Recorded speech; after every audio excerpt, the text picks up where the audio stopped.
j'ai trouvé cette cérémonie tout simplement grotesque. Les valeurs de la République, les flonflons, les bonnets à plumes, les discours pompeux, il faut l'avouer. Le fait qu'on a mis quand même, c'est de la magie noire, c'est-à-dire on a pris un peu de terre à côté de la tombe, qu'on a mis dans une boîte, qu'on a mis dans un cercueil, sur lequel on a mis un drapeau français. Pour 2D4. Et tout ça fait, pour 2D4, et tout ça fait un symbole. Mais comme le disait Esther Benbassa, c'est un symbole qui aujourd'hui vide de sens. Et c'est pas en continuant à faire des symboles qu'on va retrouver le sens, au contraire. Je voudrais d'ailleurs raconter une petite histoire bien révélatrice de l'esprit français. Quand j'étudiais dans un lycée en face du Panthéon, un de nos professeurs nous avait dit un jour, voyez, la carrière toute tracée, ça se fait dans 1 km². Vous étudiez ici. À Henri IV, donc. Voilà, donc à Henri IV. Ensuite, vous allez rue d'Ulm, à côté. Ensuite, vous allez au Collège de France et vous finissez au Panthéon. C'est vous dire le degré d'ouverture au monde de l'élite française qu'on forme.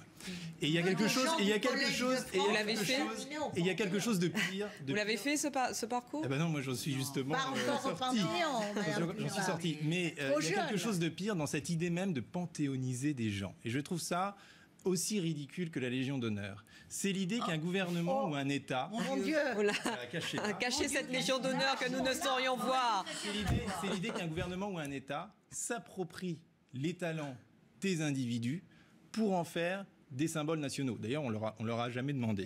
Oui, mais est-ce que... Et deuxièmement, il y a un arbitraire dans tout ça absolument extraordinaire, puisque c'est le président de la République, tout seul, sans aucun contrôle parlementaire, qui décide qui va être éligible au Panthéon. Vous voulez pas qu'on fasse aussi des réunions pour ça? Je trouve que...